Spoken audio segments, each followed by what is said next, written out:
This is Lizzie from Let Zoe Spoil You. And Sagira from Sagira Salutes You. And together, we are Newbie versus Weeaboo. Sagira, Newbie. Lizzie, a Weeaboo. It's Newbie versus Weeaboo. Back again. Whoop whoop. Little more enthusiasm. Whoop whoop. I'm very tired. Oh dear. Okay, so we have watched episode 5 and episode 6 of Neon Genesis Evangelion. I will get it one day. It's alright, you'll get there. I'll get it. So this one is called Rei Beyond the Heart. Oh. So I'm guessing we're going to learn about Rei. Yeah, we get some backstory on Rei.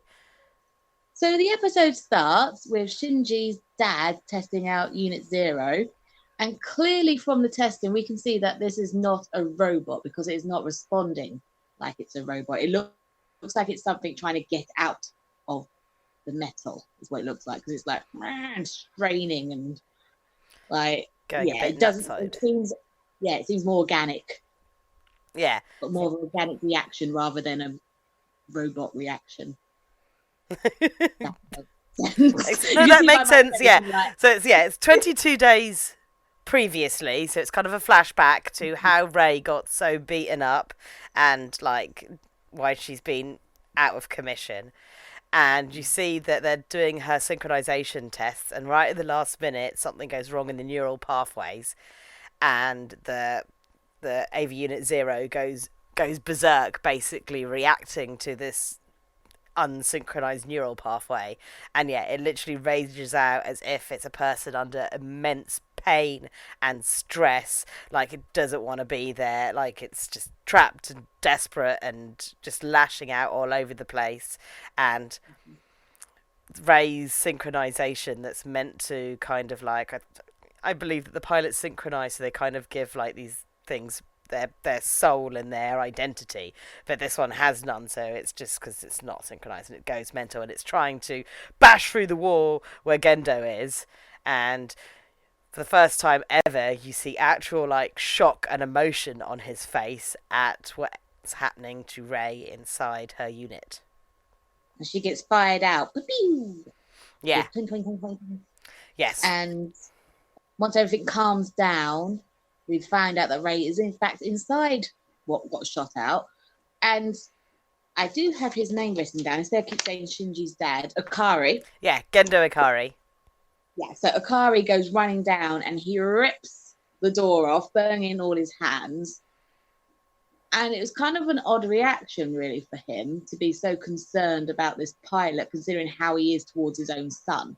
Yes, you're meant to think, why is this like, he's been so cold and distant, you think he's a dick, he hates his own son, pretty much, he's just using him, you feel like he's just using the kids as pilots and stuff, and then you see this, like, holy moly, because even before, like, her pod is, like, ejected, he's visibly shot and shaken. Then, when her pod is ejected, because it's forcefully removed, and it's just like flying all over the place, bashing into walls, he's just like, Rei, like, oh my god, she's being injured. And then he's just desperate to rescue her and make sure she's okay. And obviously, during the course of the story, you'll find out why. But for now, you'll have to stay in the dark. But it is, a bit of a shocking revelation that it's feelings. Kind of a weird reaction from him, so... Yes, you didn't think he was that emotional or connected to anyone, but he is definitely very emotional about Rei. So also, when they're like talking about it, and while they're doing that, we see a picture of a cross coming out of the robot. More symbolism. More symbolism. So I thought I'd mention that because you were saying how important crosses are, so I thought, okay. Well, the symbolism is quite important in this. The nice religious undertones. After all that, we cut to the outside. I'm guessing it's present day. And they're talking about what had happened. And there was it's like... when there's a dead body and they do an outline of it, it's the same with was it the angel that they did an outline of, I'm guessing? Yeah, they did a chalk outline of the angel where it had fallen. And when they're trying to explain what the angel is, they mention that it's 99.89% matched to human DNA. yes. Ooh. Yet the rest of it is made of stuff that cannot be categorized because, Well, they like, mention light, don't they? yeah.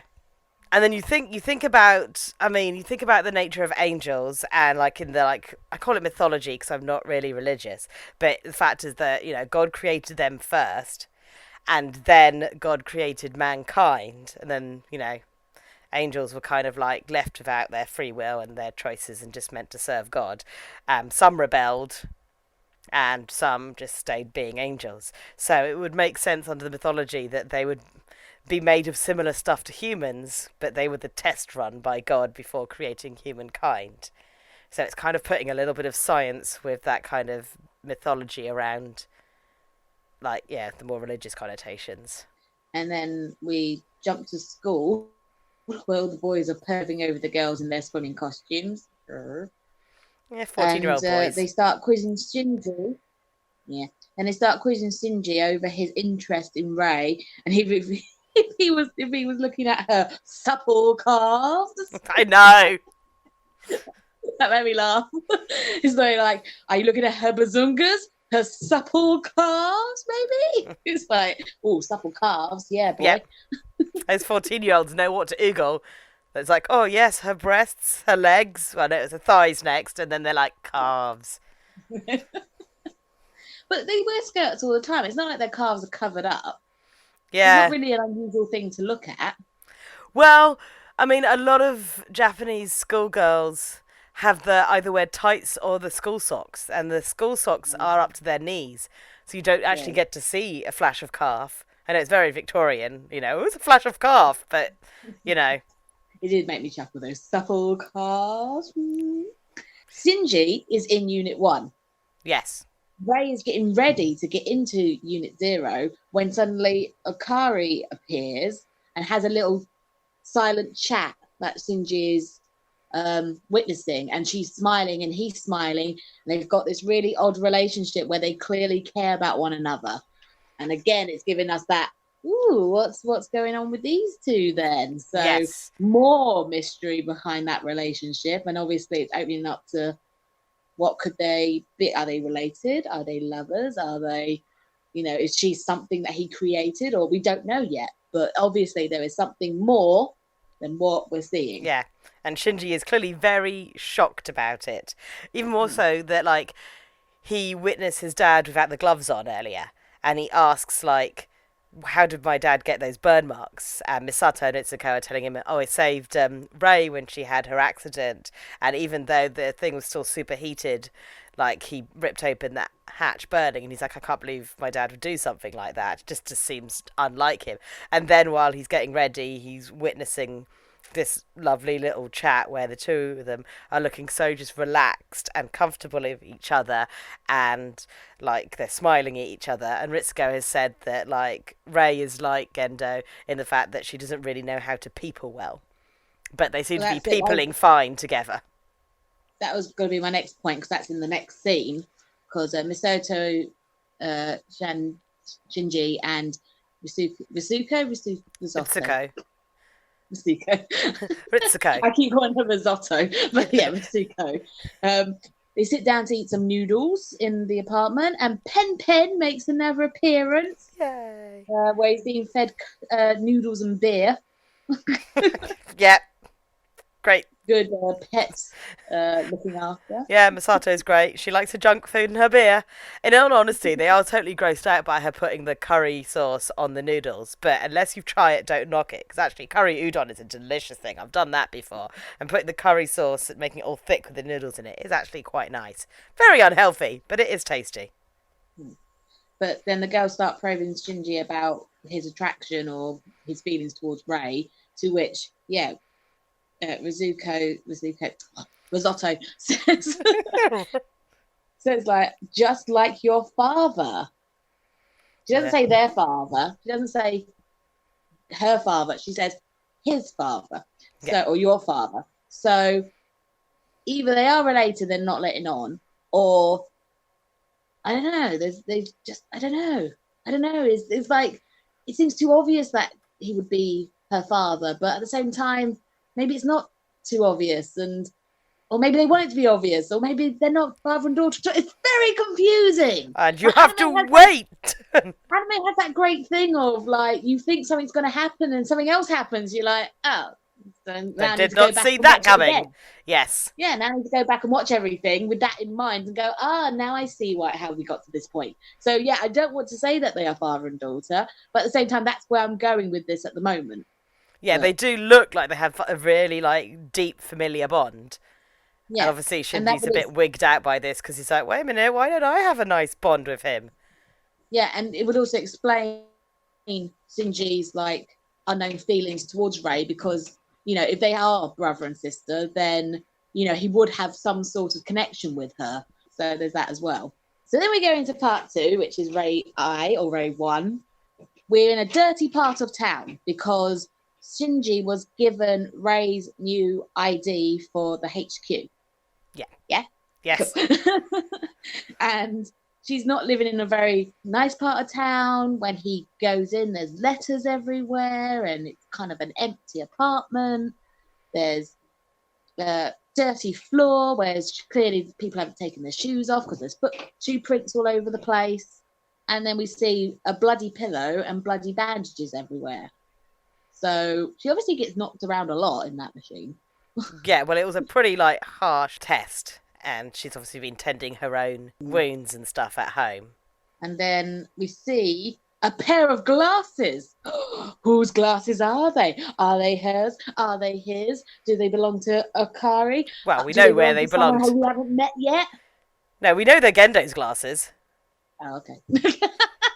You know that when Gendo goes to rescue her, you see his glasses fall off his floor, and then they break and they melt slightly because of the heat. And she's obviously kept them as a token of affection. Token of affection or a lover's token? Dum dum dum. You have to wait and find out. Keep an open mind. Yes, we see the pair of glasses, and he's obviously like, these are his glasses. I guess he realizes they're his dad's glasses. He puts them on, and as he turns around, there's a naked Rei who is not happy to see him in her apartment, but doesn't give two hoots about being naked. No, because she goes flying at him. Well, she walks very towards, but she doesn't want him trying on her glasses. Those are her keepsake, and she's like, and also she doesn't peep her well. Yeah, he's just walked into the apartment and she's a bit of an antisocial, doesn't know how to people. Now he's touching her things and she's like, no thank you, those are mine, I will take those back. And then Shinji, being the most awkward, clumsiest human in the world, is like, oh no, I'm going to panic and flail and oh now I've stuck on this and now I've knocked us over. And you're like, you're a dumb Shinji. And then I touch your no-no place. Yes. Not that, the upper no-no place. He does the anime fall, which is a trope of many an anime, in which the man falls over and from some weird law of anime, like gravity, lands on a character's boob. And I'm like, that would hurt. Someone fell on you and landed their hand on your boob. That hurts, you know. And she's a bit like, could you get off? And he's like, oh no, I'm up there. And she's like, I'm just going to get changed and go. I can't be bothered to listen to you. Yep, poor boy's trying to explain himself, going like, I bought this thing, and she's gone. She's left. She's like got dressed and gone. Yep, see ya, and just left him. Which she goes to the HQ where we see big old escalator again. Love the escalator. It's probably my favourite part at the moment. Got to get all the way down. But if you notice, the up escalator is much faster than the down escalator. I don't know if that's just from, you know, putting the thing together just to show, like, so they can have their conversation all the way down as you're watching it. But yeah, the up one seems to be going at full speed. They want to get out of there quicker than they get in. Yeah. And then Rei and Shinji are talking about Shinji's dad. And when he says, like, I don't trust him, she turns around and gives him a big old slap across the face for being disrespectful. And it's like, I know Shinji and his dad are, like, really not in a good place. And I wouldn't, like, trust Gendo if I was Shinji. But, yeah, Shinji really needs to get a clue in the fact that he just insulted the person that saved her life. And it's just like, you know, some reading the room there, dude. It's like, how can you trust him? Because he burnt his own flesh opening a hatch to rescue me? And then she's getting changed.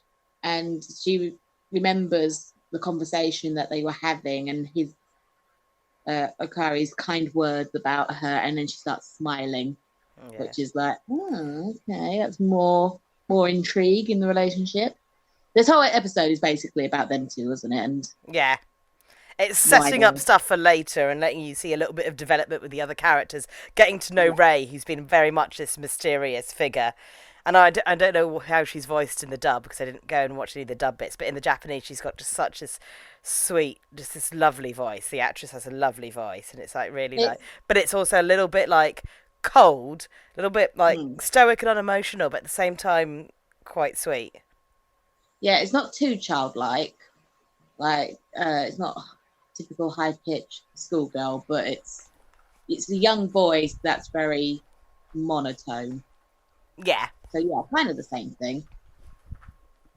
And then they're testing Unit 0 with Rei, and this time is activated but is interrupted by an invasion Dum dum of dum. the cube. Well, it's not really a cube; it's like a diamond cube thing.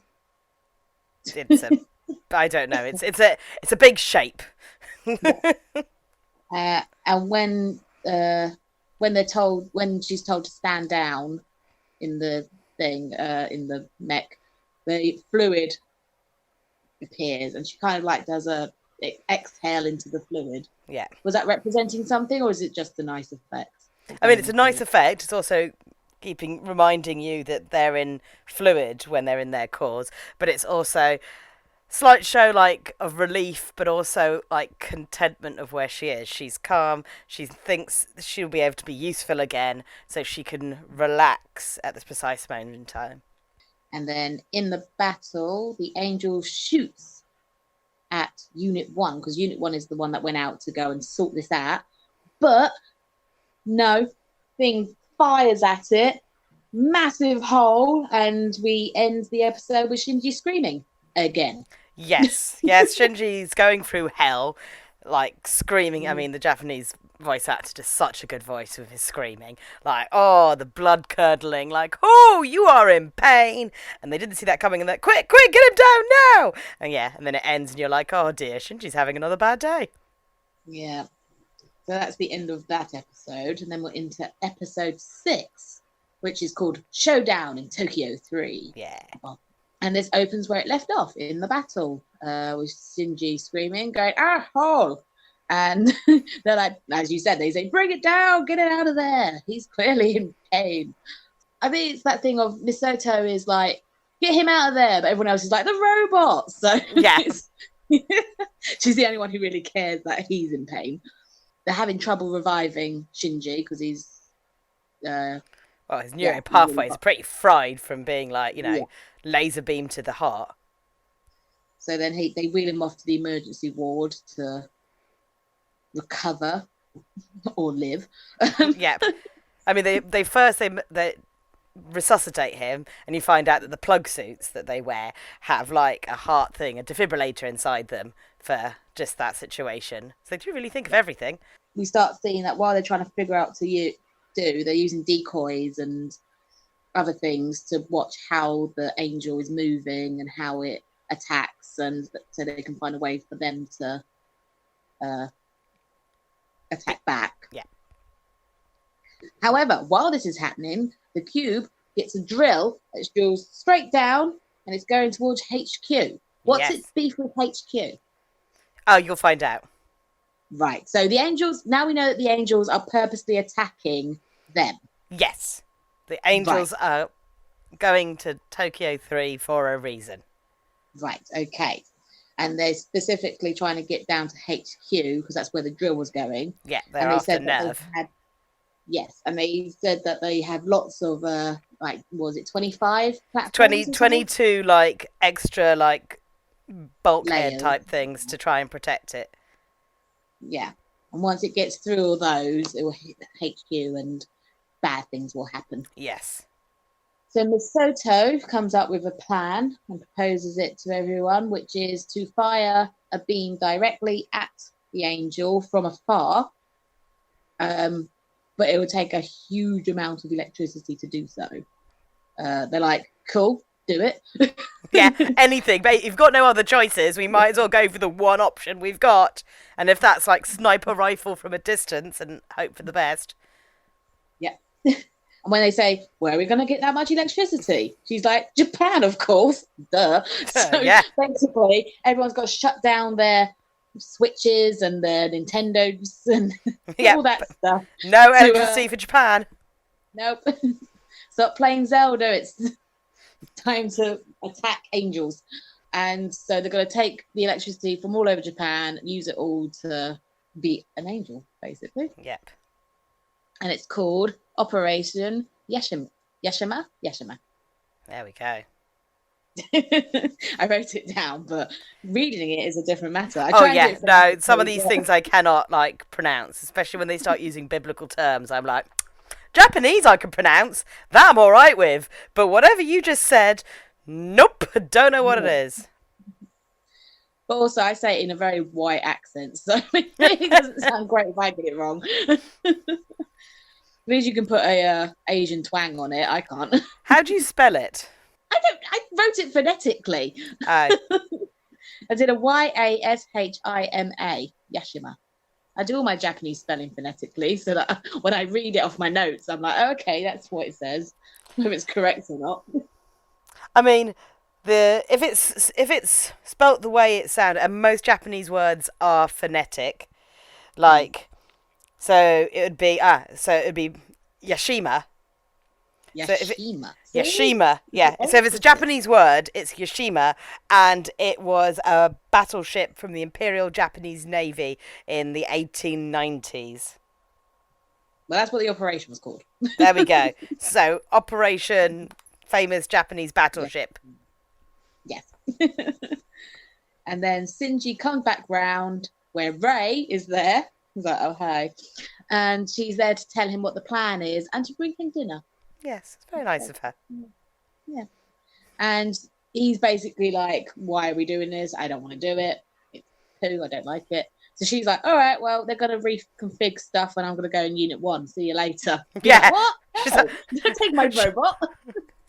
She's like, I do no you want to be a whiny bitchy boy?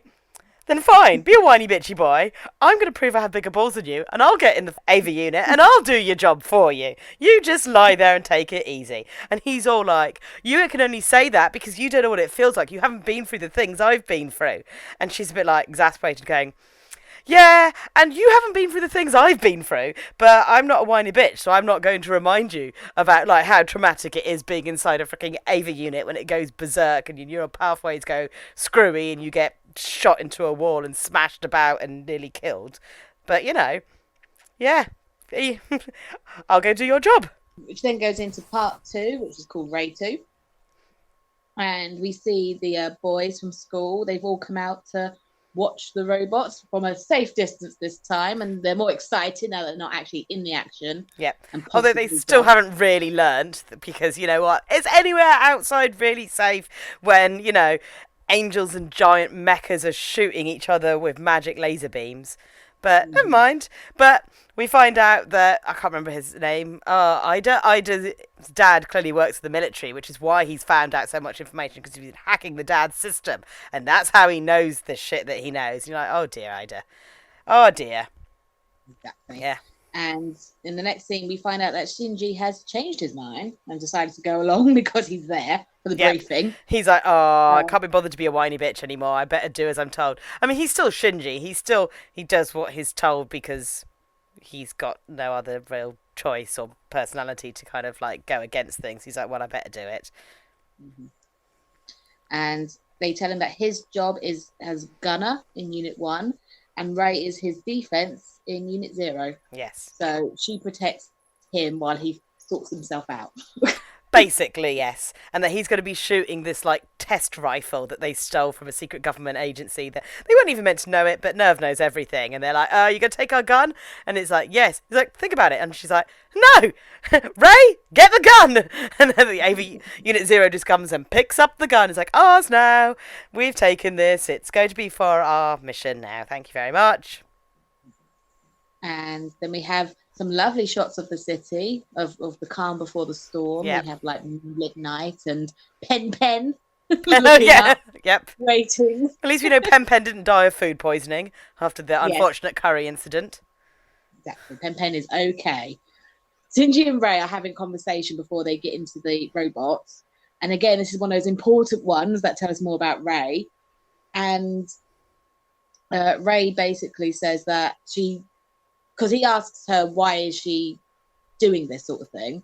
And she says to have a connection. And his first initial reaction is, what, to my father?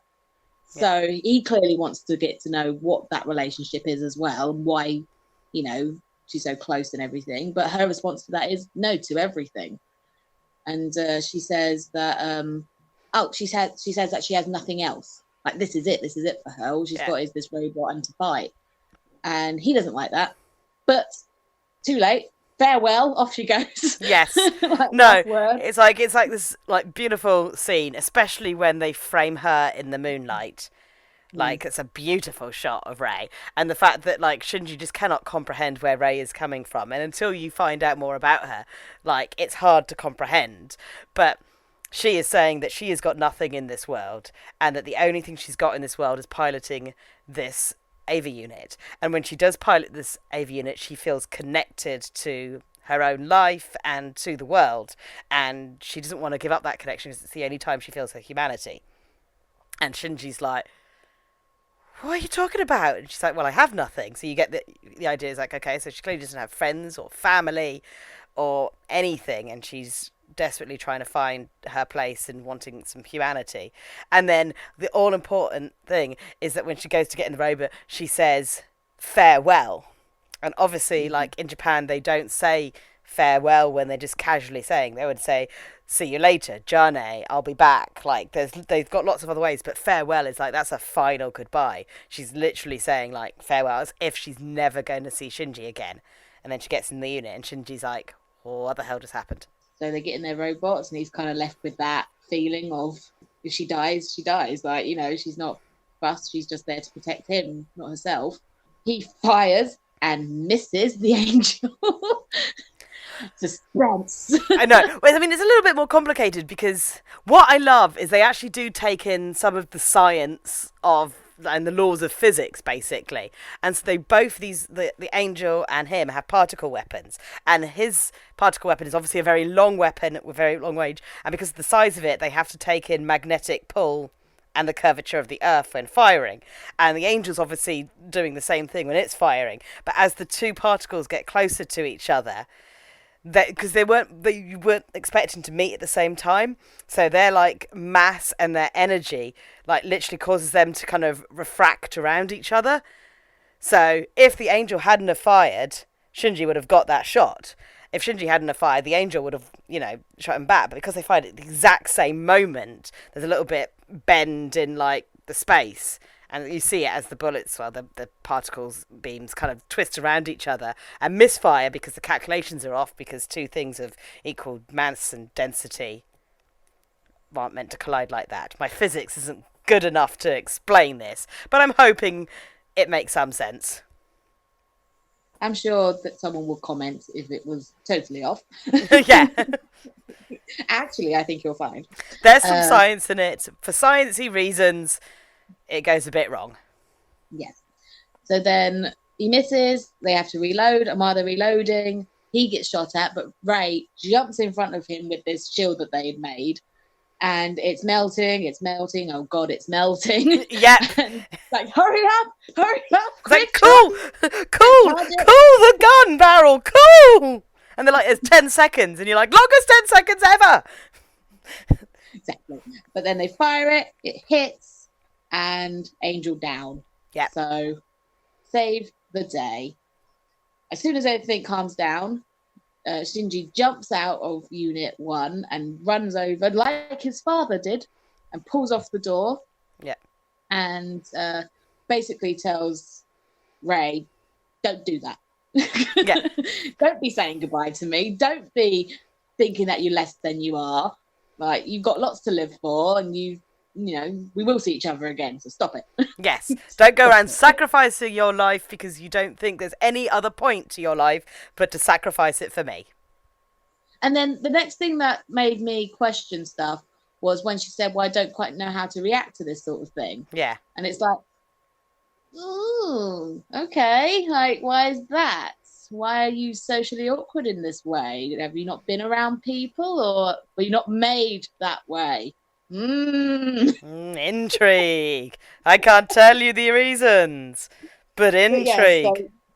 so again, it gives you all the questions and all the theories of what it could mean.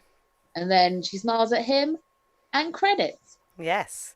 I do like the fact that she's like, I don't know how to react. And he's like, how about you smile? Like, because smiling is a very human thing, and and smiling means that you've got emotions and you can connect to people. And so she smiles. So you see that she does have emotions. She just doesn't quite understand them or know how to use them in situations. So she could also, be severely autistic for all we know. But or but yeah, and she's really cute when she smiles, and you just see that she is just this sweet young girl that's in a really weird situation. Exactly. So yes, some things answered, some things not, some things leading to more questions, but we know a little bit more about Rei now, so that's nice. That's nice. Fleshing out the characters, always good. So who are we going to learn about next? Who knows? Well, you do. I know everything.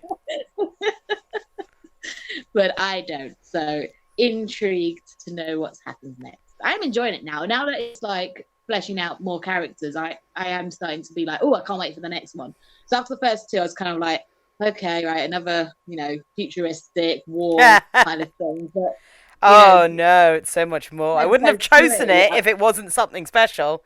There's a reason why this changed the face of anime when it came out. Started to get into it after episode 3, thinking actually this is worth watching because there's lots of questions to be answered, and I'm actually getting to know the characters now. Unlike the films where we watch it 45 minutes and I'm like, I don't know any of these people. I'm actually getting to know these characters and their names, and I can actually refer to them rather than that person. So yeah, it's good series. Yes. So here is Lizzie's social media. I don't know why I did that. Probably because I'm tired and I've been shut in for 5 weeks. And I'm like, People need to follow her and message her and keep her active and, something to look forward to. Do not say farewell, Lizzie, for you have things to do. I have things to do. I mean, I'm doing some things. I'm recording all my yaoi reviews for YouTube, and I've put some presentations up from some of my Japanese research, and I've started writing another novel. Yeah, interesting. And I'm doing some art of all my favourite slash pairings from television. Yeah, bits and pieces. So check those out. Have you put those up yet? No. Have you put your ships up yet? The presentations are up. So when you do put the pictures of the ships up, where would you put them? So okay, sorry. The line went fuzzy, so I was like... So when I put the pictures up, they'll all be on my Redbubble. That's why I majority, post all my art. On my Twitter. On my Instagram. Yeah. And then here's my social media. Don't know what Pichu is. Don't know what I'm going to do with Pichu. And yeah, I'm currently doing my 366 days doodles of Precious. They started in January, and I'm still keeping up with them, amazingly. But that's what's taking up most of my time at the moment, is thinking of things to do for that. But I am doing more with Precious, so look out for that. And yeah, that's about it, really. I'm concentrating on Precious. Want to get Precious out into the world. So from a weeaboo, it's Jenny. And from a newbie, it's bye, bye, bye, bye, bye. Pew. Right.